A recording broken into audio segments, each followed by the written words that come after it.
All praises and worship are due to our Creator, who we associate no partners to, and we send our salutations upon our beloved Prophet Muhammad sallallahu alaihi wasallam. As always, brothers and sisters, Hafiz Rayan will start us off with a ayah from the Quran. أعوذ بالله من الشيطان الرجيم بسم الله الرحمن الرحيم والصافات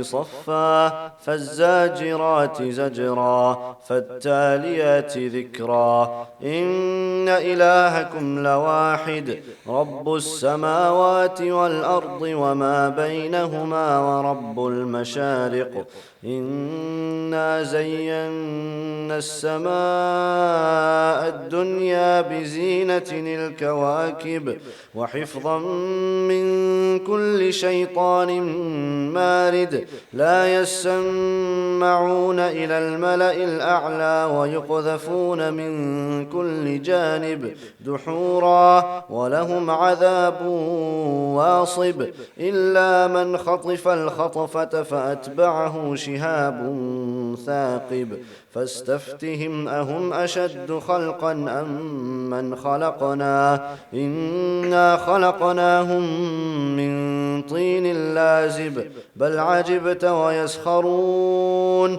وإذا ذكروا لا يذكرون وإذا رأوا آية يستسخرون وقالوا إن هذا إلا سحر مبين أإذا متنا وكنا ترابا وعظاما أإنا لمبعوثون أو آباؤنا الأولون قل نعم وأنتم داخرون فإنما هي زجرة واحدة فإذا هم ينظرون وقالوا يا ويلنا هذا يوم الدين هذا يوم الفصل الذي كنتم به تكذبون احشروا الذين ظلموا وأزواجهم وما كانوا يعبدون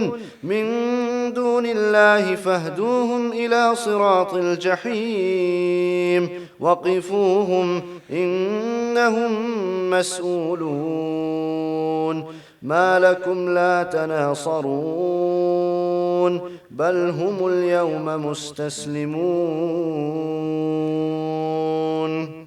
جزاكم الله خيرا. Jazakallah khairan, Rayan. Barakallah, my brother. I think Shohab was shaking a little bit. Alhamdulillah. Alright, Assalamu alaikum to Allahi barakatuh, my brothers and the viewers. Tonight's podcast is about Islamic exorcism. Islamic exorcism. And what is that? Ruqya. Ruqya. So just an introduction on the brother. Nah. He wants to be addressed as brother, but to me he's a sheikh. Even to me. Yeah, this is Shaykh Khab Bah. He's originally from Sierra Leone, West Africa, and he came to New Zealand in 1995, and he graduated from Medina University with the faculty of Islamic law and the faculty of Dawah. Correct, Sheikh? And on top of that, he is like Sheikh Anwar in terms of he is a soccer enthusiast, right? Just in terms of soccer. Sheikh, what team do you support? Pardon? What team do you support? I don't know. Particular team I support. Okay. All over. Whoever wins, Sheikh. He's not like you, bro, in the dunya. Sheikh, how long did you study for in Medina? In Medina, I studied for 4 years. I did Sharia and Fiqh. And in Mecca with the Rabitat al-Alam al-Islami, I did a master's in Da'wah and Islamic studies. So 4 years in Medina and 3 years? In Mecca. In Mecca. So a total of 7 years of study? Alhamdulillah Rabbil Alamin. Sheikh, if you don't mind me asking, how old were you when you first went to study? Oh, you should say how young we are. Yes. No, sorry about that. I was born in 1969 and I came to Medina in 1987. 1987. So you're 53, 52. Alhamdulillah. Alhamdulillah. Alhamdulillah. 52 Young at heart. Yeah. Should see him on the field, bro, on the soccer field. You guess all the young boys. Bro, he'll even do like 3-4 laps before the game starts. And these laps, the field is not like small when he does his laps. He's like doing like three. Don't. He's like doing 3 or 4 rugby fields. And that's one lap. Don't. And then he plays the game. Don't. And he still beats us, mashallah. Don't. Sheikh, we asked Sheikh Allah Anwar reward you, though, when, Sheikh. when Sheikh Anwar was here if he was married prior to going to study. Did you get married before you went there, or did you marry after study? I got married before I left, everything was arranged. Yeah. Inshallah. Yeah, alhamdulillah. Real quick, Sheikh, how was it like growing up in Sierra Leone? Growing up in Sierra Leone, mashallah, alhamdulillah, Rabbil Alameen, as I missed those days. Yeah. We did not have the luxury life the people there today have, but I miss those days. Yeah. Yeah. Alhamdulillah. Sheikh, I spent a lot of time with you. Yeah. And just share with everyone that's watching and the brothers here, when you came to New Zealand and you saw the trees, Yeah. what were you thinking? I thought they were painted because I never seen green like that. I never seen beautiful flowers like that. Really? Alhamdulillah. Alhamdulillah. So we'll get straight into it. Yeah, What is Bismillah. Ruqya, Sheikh? What is Islamic exorcism? Alhamdulillah Rabbil Alameen wa salatu wa salamu ala Sayyidil Mursalin Nabina Muhammad wa ala alihi wa sahbihi wa sallam wa ba'd. Ruqya in Arabic, linguistically, it means reciting. And from the Islamic fiqh definition of it is reciting Allah's word and His Messenger's word and blowing it on someone. And a supplication, dua. Yep. You mean blowing like Yes. right, Sheikh? No, like No, it is not. Yeah. Alhamdulillah. Yeah. All right. Any personal experiences, Sheikh? Anyone that'll kind of not to scare us, Yeah. not to summon them, but just enough for the viewers to kind of. Ruqya Islamically means, in English properly, it means exorcism. And you see, we have to be active. We have to be proactive rather than be active to something. If one is reciting the morning dua and the afternoon and the daily du'as, if one is reciting that and following the practice sunnah of Rasulullah sallallahu alaihi wasallam by reciting the 3 quls after every salat, inshallah with those, if one is sincere, they can be protected by Allah subhanahu wa ta'ala. And as you said, the experience of doing ruqya is really, it has taught me a lot, because anyone can be exposed to the jinn, anyone can be possessed by the jinn, anyone, be it good person, be it bad person, be it Muslim, be it non-Muslim, Yeah. anyone. And the trials believers go through are of different. For some, being possessed by the jinn is the trials Allah subhanahu wa ta'ala is putting them through to test them, to see how they will remain. Will they remain with the guidelines of the Quran and the guidelines of the teachings and the principles of the Prophet sallallahu alaihi wasallam, or they will go astray? They try to do something un-Islamic.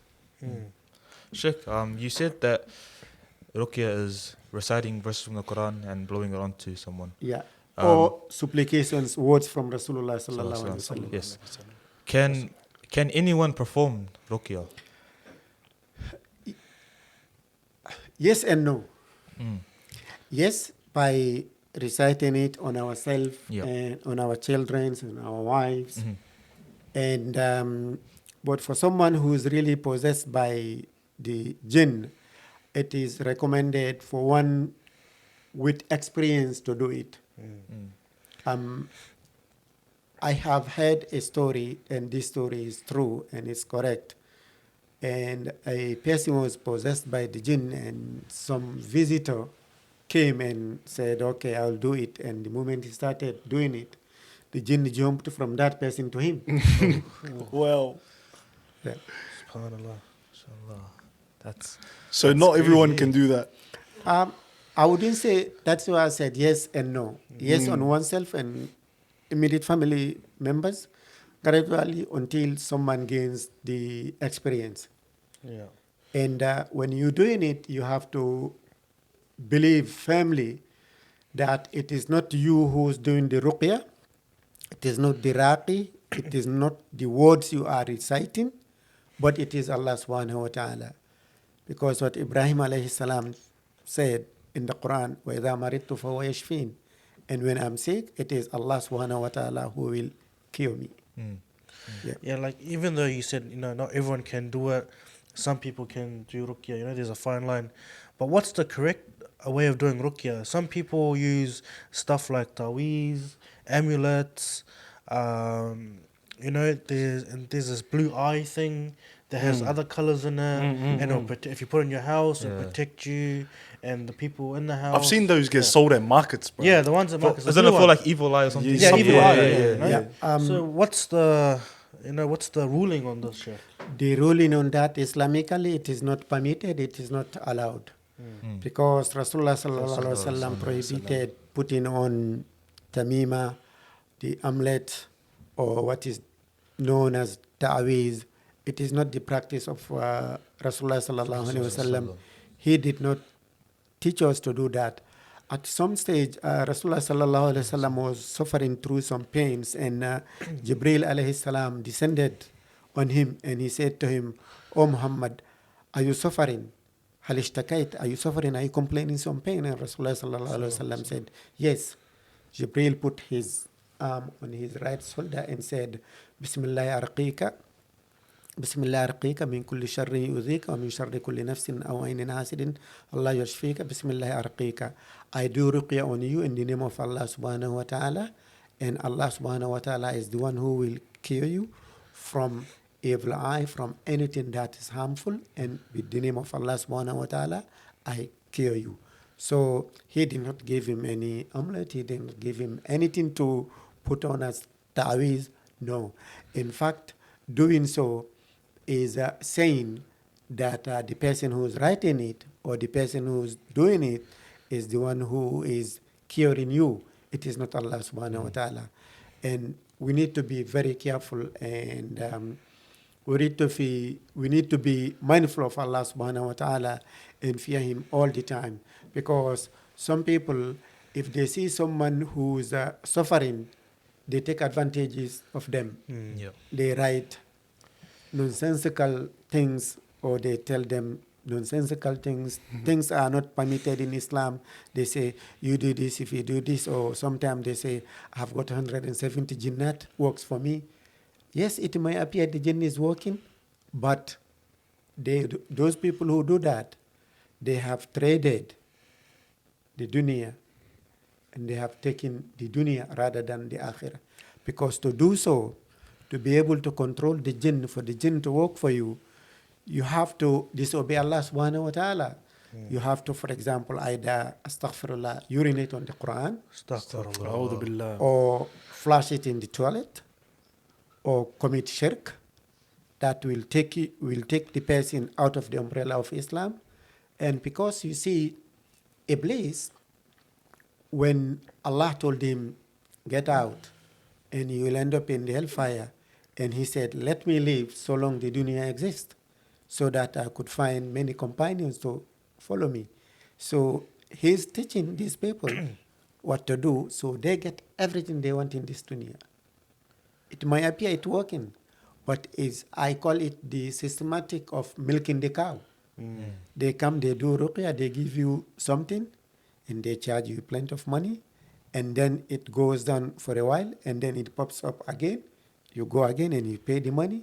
So it is never ending. Yeah. So They don't fix the problem. They just Yeah. what do you call it?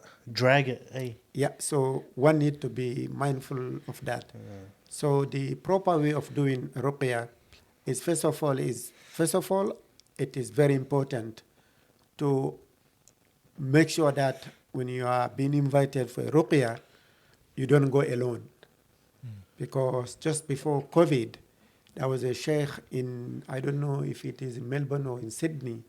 He went to do ruqya on a brother, and the brother was possessed. The brother just took a knife and stabbed him to death. So one need to be mindful of that. And also, if you are doing ruqya on a woman, you have to be very careful because anything could happen. And if she was to claim something, it will be harrowed against you. And then it is you to show that, no, I'm not what she is saying. Yeah, it could be a setup too, Sheikh. Yeah, it could be a setup too. So one need to be very mindful of that and only recite Quran. If you don't know the long verses or verses that pertain to jinn, reciting Surah Al-Fatiha 7 times is more than enough. Because Rasulullah sallallahu alaihi wasallam have done this and the Sahabas have done this. What are the symptoms, Sheikh? What are the symptoms of because I understand that some jinns they disguise themselves pretty good, and the common layman won't be able to say he needs ruqya. What are the signs and symptoms of someone having, you know? It depends on the type of the jinn and the number of the jinns. Some people, if they are possessed by a female jinn, if they are male, when it attacks them, when you are doing the ruqya, when it attacks them, when they speak, they'll be speaking the voice of woman. In some situation, they will speak a language they never spoken before. Yes, you know how sometimes some people, they have accident and just out of sudden they start talking some languages that they never learned and they start speaking it fluently. So the jinn is like that. If the jinn is an Arab jinn and have possessed a woman, when you're doing the ruqya, when she starts talking, when you ask, what is your name? Tell me, what is your name? When she talks, it will be a male's voice. If the person who is possessed is a male, but the jinn is a woman, when the brother speaks, he will be speaking the voice of a woman. And sometimes there will be multiple jinns. Sometimes one will leave and the other one will stay.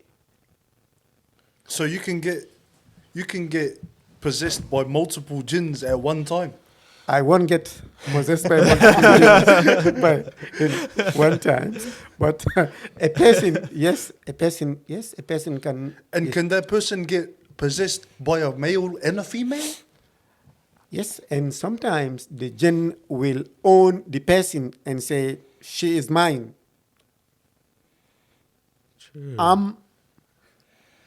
I'm her husband. Or he is mine, he is my husband. And this is the language, they will talk it. Wait a minute, Sheikh. That's everyone's favorite topic, by the way. Marriage. All the brothers, especially Ayub here. So, real quick, can a jinn get married to a human? Like, not gonna do it. No. I don't know. Yeah. Oh, okay. I don't know. The only thing I know is that some jinns, they will own the person. And when the person goes to buy any food or a dress, instead of buying one, they end up buying 2. Sure. Because the jinn will dictate and tell them, you must buy 2.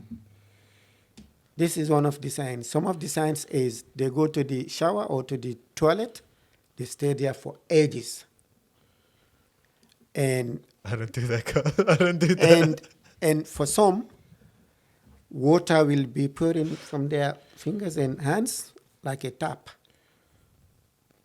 And whatever they wash, they don't want anyone to touch their clothes or their shoes When they make their bed, they don't want anyone to touch it. Even their own doors, they don't open it themselves. They use their arms to open it this way because they don't want to touch it, because the jinn is telling them, don't touch this. If you touch it, you'll be dirty. And in their eyes, in their opinion, everything and everyone is filthy but them. And sometimes when they eat heaps. Yeah. They eat plenty because it is not just for them. It is for them and the jinn that is inside them. That also the quantity of the food they eat will be based on the jinn inside them. Wow. And another signs of it is that one would like to eat something and then just out of the blue, they don't feel like eating it. They hate it. And when the jinn is controlling them, they just want to stay home. They don't want to go anywhere. Some of the jinn, they take you out. They don't want you to come back home. Some of the jinns, it's not you. Some of the jinns, they don't want the person to pray. Everything is fine until you start to pray. The moment I'm going to make wudu, they start taking you. And sometimes when you're doing ruqyah on these people like this, you'll see marks. It looks like someone is biting them. But you'll see the marks, and sometimes you can even see the movement, like my hand going like this. Goes from here. Yeah. Sheikh, every religion claims to have some kind of exorcism. Yeah. Right? When we see the movies, when I watch horror movies, and I shouldn't be watching it, but when I happen to watch a horror movie, usually it's a priest travels to Romania, then back into America, and they get the elite bishop to come do the exorcism, Yep. elite, bro. And they got the Bible, and they'll say, in the name of Jesus, come out, oh devil, blah blah blah, and just instantly it will happen. That is as Allah subhanahu wa ta'ala told. Have you finished? Sorry for interrupting. Yeah, basically I'm done. Okay. But you know the question, yeah. All that is a magic. We have to remember what Allah subhanahu wa ta'ala told us about the story of Musa alayhi salam and Fir'aun's army when they were playing the magic. And it says, فَلَمَّا أَلْقَوْا قال موسى ما جئتم به السحر إن الله سيبطله. When Pharaoh's people said, okay, Musa, now we are here, the challenge is to see who's the best of the magicians. And the shoot says, and they said, it is either you start or we start. When they put everything, what Musa said, ما جئتم به السحر, what you have come up with is a magic. Inna Allah sayubtilu. Allah will damage it. Inna Allah la yuslihu amal al-mufsidin. Allah subhanahu wa ta'ala will not purify the act of people who do cynical act like this. And when they put their item as magic, يُخَيَّلُ إِلَيْهِمْ أَنَّهَا تَسْعَى. It made in their eyes as it is working. But when Musa put his own mu'jiza, that is mu'jiza, when he put it, it swallowed all the snakes that the other guys have put. I personally, this remind me to ages ago when I was young. Younger, you mean, Sheikh? Yes. During the Udhiyah, during what is known as Qurbani, we will walk hours to go to a village if a cow will be slaughtered. So the laws there of slaughtering animals is like the laws in New Zealand. You cannot just go and slaughter it otherwise. So police happened to come, and when he slaughtered the cow, this happened, I saw it with my own eyes. And they cut the meat, everything. They just started giving the meat out. And the police turned up and said, who slaughtered this? Everyone went quiet. The guy who did it, he said, it's me. He said, okay, you're under arrest.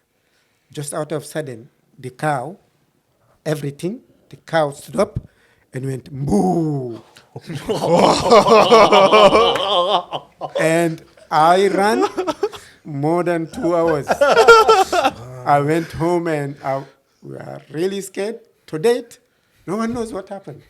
Because when we saw that, everyone went their So way. the cow, like, or the meat of the cow formed itself. Yeah. Wow. And the cow stood up and shook like this and went moo. The police, we ran. The guy who slaughtered it, he was the only one standing. How does the cow say boo? So all the rest they ran. But that, it doesn't mean that the cow actually came back to life. But Allah made it because that guy was a magician. He played his tricks, so it appeared in people's eye. Yeah. The cow is alive again. So people got scared and police and we all ran away. Yeah. Wow. Crazy. Sheikh, we spoke about the symptoms Yeah. of someone being possessed. What are the ways that people get possessed? Like the things that they do. I know I've heard. I don't know if Yeah, it's sahih, but yeah. when someone looks in the mirror for themselves for too long or too many times, things like that. No, when we look at ourselves in the mirror or you are, by the river or by the sea, you Yeah. look and you see yourself. Instead of saying, wow, just say, MashaAllah. And ask Allah subhanahu wa ta'ala and say, Allahumma hassin khuluqi kama hassanta khalqi. Oh Allah, beautify my manners as you have beautified me in the way you created me. And Allah subhanahu wa ta'ala have never created an ugly person. We all are beautiful. And one of the ways one can get that is the hadith we just read after Isha. Yeah. Walking at night alone. Or living homes just closer to Maghrib. Particularly for women and children. Because they are the most vulnerable. That is the time the jinn roams around. And also putting hot water anywhere. Because the jinn, there are jinns here. In the masjid, the old library, I don't know if you guys have experienced it. You will close the door, just out of the blue, the door opens. Yeah, I've got a story. This was when I was working in the city. Yeah, go ahead. So some of the buildings are like over 100 years old. And I was in the basement. And I was doing security. So I had to switch off all the lights, finishing the store, switching all the lights off. And one light was left on. I was like, I'm pretty sure I switched it off. So I went back, switched it off. And I started running, I started running. And then I have to go press the elevator. The elevator's taking a bit too long. And wallahi, bro, I heard like footsteps like... Yep. True. Yeah. Yeah, still now, upstairs in the masjid, upstairs, you hear it. If you sit there, where the media room used to be, you'll be sitting there reading Quran or doing ruqyah, you will hear footsteps and you open the door, you look, you can't see anyone. Sometimes you close the door just opens. Lovey, is that us after? I wasn't running because I was scared. I was just running like I didn't want to die in that building. I want to be something more honorable than that. Yeah. And some of the ways that leads to one to be possessed by the jinn is when we eat meat, the bones, the jinn, they eat that. So leaving them in your rubbish bin for long, that might invite the jinn because that is their feed. That is their feed. The Muslim jinn, they will not touch a bone of an animal that is slaughtered by a non-Muslim. Oh, true. The Muslim jinn. The jinns, they are like us. They are believers and disbelievers. They are males and females. So Sheikh, regarding that, the bones, Yeah. so you should get rid of them as quickly as possible. Yeah. Yeah. And the good thing in New Zealand, every area, one day a week, Yeah. rubbish is collected. Shaykh Khab Bah, can you tell us more about the jinn?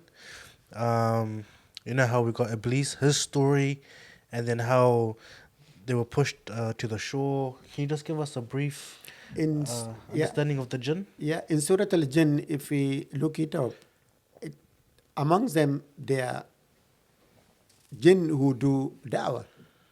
Yeah? True. Yes. I don't know that. They themselves, they said, "Inna samina Qur'anan ajaban yahdi ila rushd fa'amanna bihi." We have heard Quran that is being recited. It leads, it guides to success and to the pleasure of Allah, and we believed in it. And they went to their own people, and they invited them to Islam.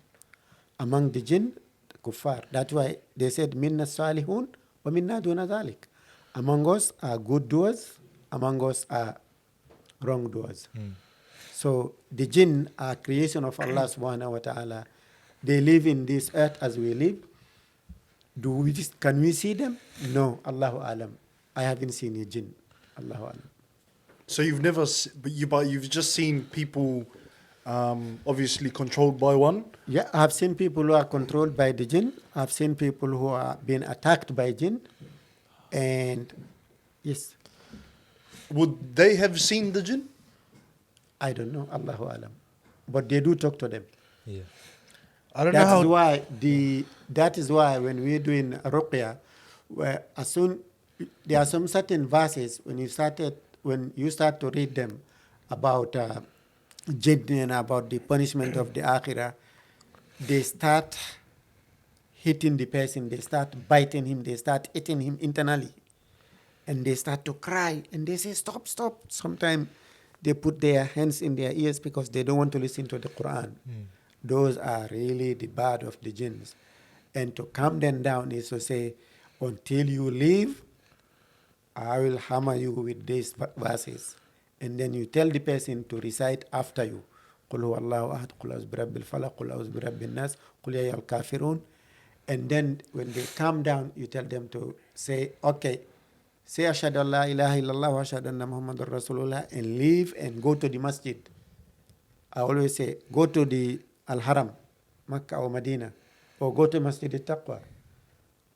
There are good people there, so we direct them. Sometimes when you doing the ruqyah, when you talk to the person, when the person start to talk, when you talk to him or her, and they will reply back and say, "No, I'm not going. You have to tell me if I leave you, whom to go to." And one thing is very important. Don't ask who brought you here. Because the jinn, as Allah subhanahu wa ta'ala said, what they want to bring friction within families. They want to separate the husband and wife.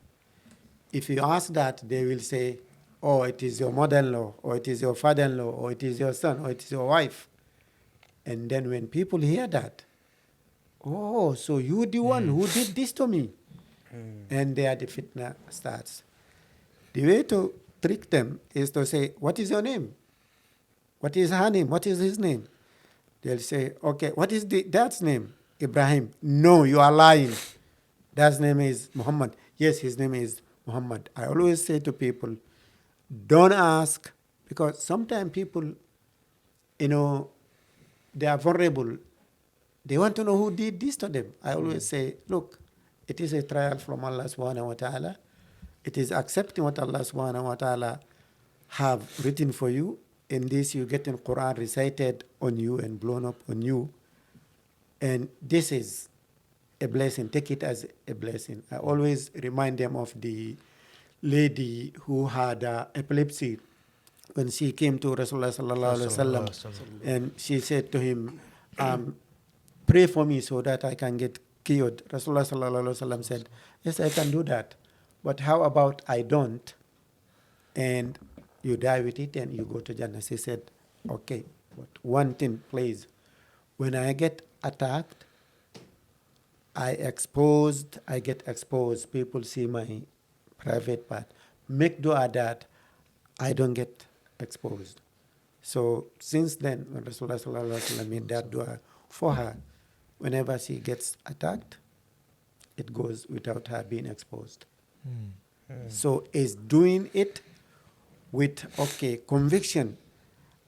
This will work. Because Allah have said, ask me, I will answer you. This will work. Why? Because Allah promised. Allah said, ask me, I will answer you. And also Allah said, He will never break a promise. I always say, please, 4 things bear in mind. Be patient. Do not rush for the outcome. And never give up. And also, never lose hope. Sometimes people will say, oh, I'm the case of the family. Why me? Look at so-and-so. Nothing happening to them. Why me? I just say, Alhamdulillah ala kulli hal. Alhamdulillah. And knowing they are people, no matter how your situation, how one situation or condition is bad, there are people they are better than them. There are people who are worse than them. Shaykh Khab Bah, can you tell us the hadith that every Muslim that goes through hardship or it's pricked by a thorn or something like that? Yeah. Did you remind The us? hadith is Ajab Ali Amr al-Mu'min. The affairs of a believer is amazing. In asabatu sarra shakara fakana khairallah. When good things happen to him or her, they are thankful to Allah subhanahu wa ta'ala and they are rewarded. When asabatu darra sabara fakana khairallah. And when something bad, sad happen, they are patient and they are rewarded. And this is for believers only. Even small thing that happening to you, breaking you, it is a reward from Allah subhanahu wa ta'ala. Yeah. Sheikh, ever since I've known you, you've always been doing ruqyah, Oh, everyone. Alhamdulillah, but On you. before you go, let's just say this person is being possessed. Before you go, is there something you say for your own self? Yes, it is very important first to renew the intention. Mm-hmm. Allah, I'm doing this for your sake only. I'm not doing it for anything, for any worldly gain.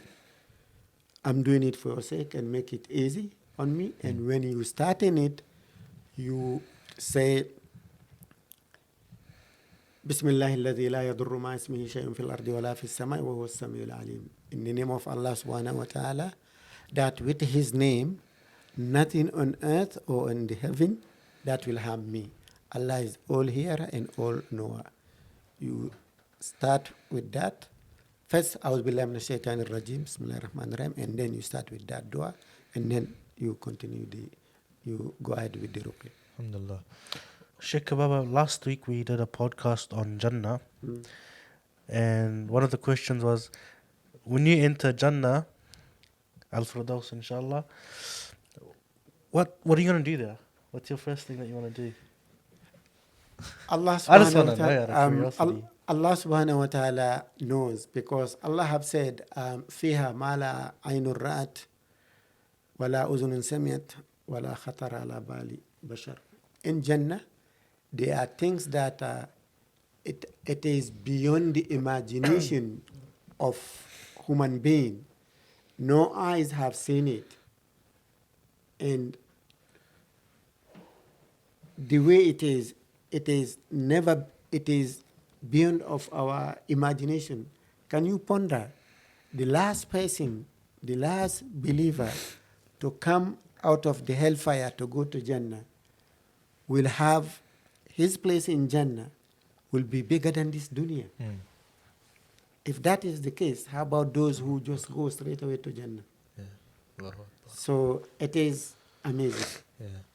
It is amazing. And for some, Allah subhanahu wa ta'ala, after they have entered Jannah, Allah will say to them, are you pleased? Are you happy? Have you got everything you wanted? They will say, yes. Allah will say, there's one more thing you have not gotten yet. Allah will expose Himself and they see Him. So it is. Sheikh, I asked the boys a question last week. Yeah. Inshallah, we all make it to Jannah. Inshallah. Will Al-Firdaus. we, us Muslims, will we be neighbored with the Muslim jinn? Will the jinns be there with us, you know? I was thinking riding the same around thing, on yeah. our necks of our eagles. Allah subhanahu wa ta'ala knows best. All we believe is that believe in human being and the jinn, they will make it to Jannah, inshallah. Inshallah. Inshallah. Inshallah. And we'll be able to see them, of course. I don't know. Allahu Akbar. Allahu alam. Sheikh, My knowledge is very limited. I don't know. Alhamdulillah. Sheikh, again, you've done a lot of ruqyah, you know. What's your craziest experience, if you don't mind sharing that? I will not I will not say craziest thing, but some people, the moment you leave home, you have to go to them to do the ruqyah. The jinn, they knows that you are coming. They run away. Allahu Akbar. And yes, So they find out, like, so let's say Umar is don't. Okay. Let's say Zaid is possessed by the jinn. yeah. The There's no one moment, there, Sheikh. the moment I call Zaid and say, okay, I'm coming, you know, don't come. I need to go shopping, or I'm going to fix the car, or I'm going to do this. Okay, I don't call Zaid, I call his dad. Brother, assalamu alaikum, is Zaid home? Yes, I'm coming. Okay. And then Zaid start to, you need to go out now. I'm going shopping, or call someone to come and pick him up before you get there. SubhanAllah, man. Yeah, Play-ups. yeah, clean up. Can little actions that you do, for example, listening to music, listening to a certain song, reading a certain book, watching a certain video, because I know that before things are published or posted or you know, put out into broadcasted through music, videos, books, I know that some people like to put witchcraft behind it to make you kind of, I don't know, can little things music- like that position you? Music is haram. Listening to music is inviting Iblis. And when one is inviting Iblis, is inviting his followers. And they are disbelievers. And it is good you ask about that, because I know someone. This is life here. Okay. Someone knows someone who read. There was a book. The author was from Harry England. Potter, right? Yeah. This person keeps on This person keeps on reading Harry Potter, and his dad said to him, "Don't stop." He didn't. The day he finished reading it, he got possessed by the jinn. No way. A'udhu billah. No, that's crazy. Yeah. A'udhu billah. Lucky for Shohab, he can't read properly. That is Alhamdulillah Rabbil Alameen. That is why we Muslim, Allah subhanahu wa ta'ala has given us the opportunity to recite the Quran and recite its translations, recite the Hadith, Sahih Bukhari, Sahih Muslim, the Sunan, reciting those books. We are to find pleasure in reading them than reading these books. Yeah. Sheikh, another question from me. I know you don't, because I've been to a couple places when you do ruqyah as well. But can someone charge money for ruqyah? Yes, it is allowed. Yeah. Charging is allowed, but excessive charging is not allowed. The evidence of charging is that Sahabas, they went for a journey, I think it was Sham, and they came to a village, and the king was very sick, and he was bitten by scorpion, and they did everything, they were not able to cure him, and so they asked the Sahabas, and they did ruqyah on him. They came back and they reported that to Rasulullah sallallahu alaihi wasallam. Rasulullah sallallahu alaihi wasallam, I think, yes, if my memory serves me well, he said you should have asked them to give you goats or sheep, and we could have shared it. So based on that, it is allowed. And also, for example, is if one is unemployed, for example, and or traveling, going a long way to do the ruqyah, if they say, you know, I want to charge you $10 or I want to charge you $50 for petrol, inshallah, that will be allowed. There is a authentic hadith, but let's remember, people who are suffering through this, there are many people who have lost their jobs just because of this. They are okay while they are home, but the moment they want to go to work, they get attacked. So they have lost income and they have got families to look after. So charging them will be another burden on them. Yeah. Yeah. Sheikh, my question might sound like a bit of a dumb one. Oh, no. There's never a dumb question. Can someone be possessed by a jinn without knowing that they're possessed? Yes. True. Yes. And I don't hear that here in New Zealand a lot, but in Sierra Leone it happens a lot. People will be possessed by the jinn and the jinn will come and take them. They get lost. We all know the story of during the time of Umar ibn al-Khattab, radiallahu ta'ala, and a Sahabi, he disappeared. He went to pray Isha. On the way back, he got left behind. Just him. And the jinn, they took him. True. And we don't have a story of him after that? No, he came back, right, Sheikh? Yeah, he came back. But by the time he came back, his wife was waiting and waiting and waiting and waiting. I think 2 years or 4 years. Over 4 years. Yeah, over 4 years. And his wife was already married. One day he popped the jinn, because the jinn that kidnapped him were Muslim jinn. So he lived with them. They went to a battle, the Muslim jinn against the non-Muslim jinn. So when they earned his trust, they told him who they are and what they do. He asked them to take him back to his family. They brought him back. When he came back, and Omar was to make the ruling as to who the husband is. If my memory serves me well, the sister decided to remain with the second husband. Yeah. It is authentic athar. It's crazy. There's a book. It's called At-Tibb al-Nabawi, the prophetic medicines. Yeah. Many of these stories are in that book. It is written in English too. And I know that you just said that Muslim jinns can possess you. Yes, can possess someone, not me. Stop putting on Sheikh all the time, man. So Someone can be possessed by Muslim jinn. any jinn. Yeah. Wow. And those are very easy to let go, because when you're doing the ruqyah and you're reciting about Jannah and about Nar and about being good Muslim and all that, and they submit and they leave.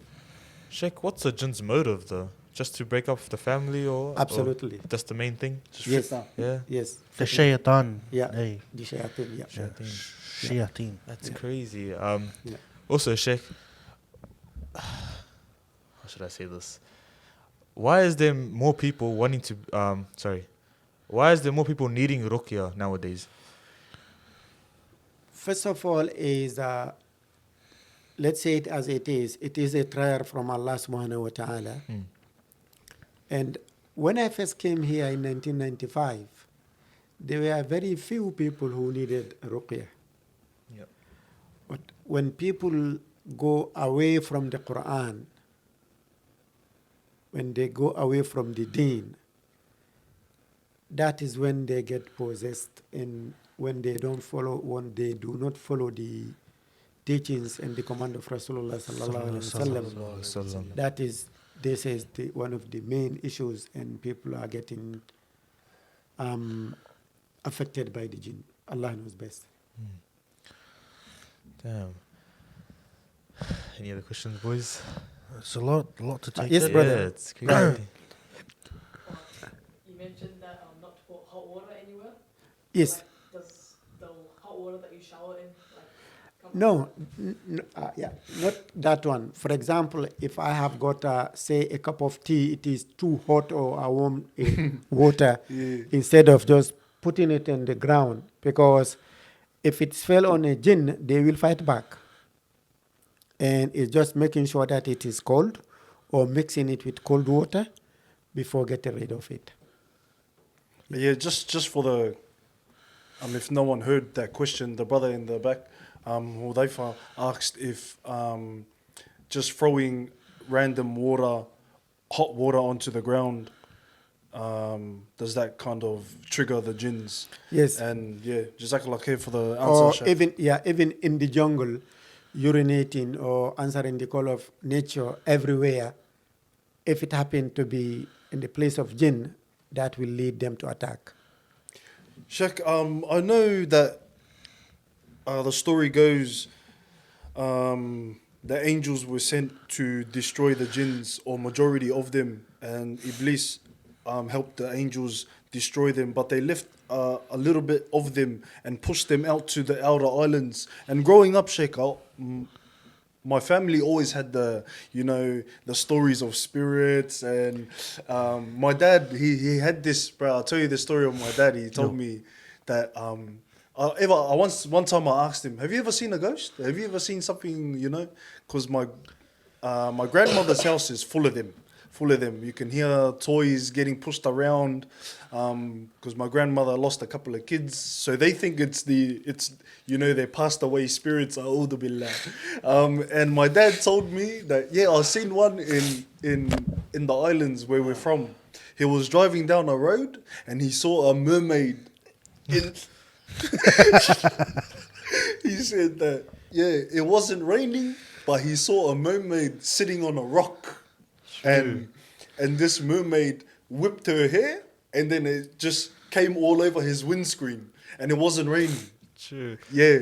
There's some crazy stories in Fiji as well about this one time where it was like a random street in like one of the capital, Suva, Fiji, and the lady that she was killed there, her hand got chopped off, and apparently anyone who goes down that street on that specific time, she comes up to them, talks to them, and she doesn't let them go through. And if they decide to go through, she pulls them out and chops their hand off. So just crazy stories like that. Like, you don't even know if you can believe in that stuff. And there's plenty of them in the island, Sheikh. So Look,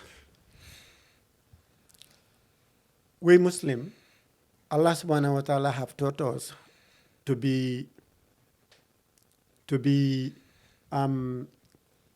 creative, to be optimistic, and to be positive in everything.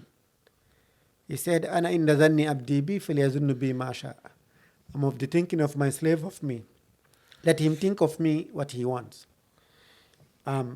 You enter in a house, and then this is first time you enter in nobody there, and it's been left like that for years, and people are saying, "Oh, there's jinn here." When you enter in, just say assalamu alaikum and have good intention and say, nothing here will touch me. If they are here, if jinn are here, they won't harm me. Nothing. They won't do anything. But if one goes in with fear, oh, they will attack me, or they will do this, or they will do that. Allah already told us, I'm of the thinking of my slave of me. Let him think of me what he wants. Yep. So you must stay strong. Yeah, absolutely. Yeah. Absolutely. Sheikh, why would a Muslim jinn possess a Muslim? I don't know. Yeah. But all we have to believe is that al-qada wal-qadar. قُلْ لَنْ يُصِيبَنَا إِلَّا مَا كَتَبَ اللَّهُ لَنَا. Or say, nothing will happen to us, only what Allah subhanahu wa ta'ala have written for us. Yeah, some things we don't have answer for, Isha. Yeah, something we don't have because answer it's the unseen world, right? Yeah. As we said at the beginning, it is a trial from Allah subhanahu wa ta'ala. Just like human beings, there's Muslim human beings who also don't practice as much and stuff like that. Yeah. In their world of the jinn, there's Muslim jinns who Yeah. also don't practice as much as Absolutely. they should. Yeah. Minna salihin wa minna duna dhalik. Among us, they are good people, and among us, they are bad. Right, boys, wrap it up. Yeah, You guys got your questions out. I've still got a lot more questions, but Yeah. we'll do that another time, eh, Sheikh? Inshallah. Inshallah. Sheikh, I'd love to ask you to close us up with some dua. I know this topic is a bit of a heavy topic, and maybe you would know some duas that us brothers wouldn't be able to know. No, you know in this deen many things that I don't know. I'm sure of that. Barakallahu feek, And we pray to Allah subhanahu wa ta'ala to protect us Ameen. and our families and to save us from evil eyes and from the jinn, from anything that will destroy our families because of our action. May Allah subhanahu wa ta'ala keep us away from that. May Allah subhanahu wa ta'ala put the distance between us and the jinn as the distance of shaitan and Umar. بارك الله فيك سبحانك اللهم وبحمدك نشهد أن لا إله إلا أنت نستغفرك ونتوب إليك والسلام عليكم ورحمة الله تعالى وبركاته. Assalamu alaikum Wa alaikum assalam wa rahmatullahi wa barakatuh.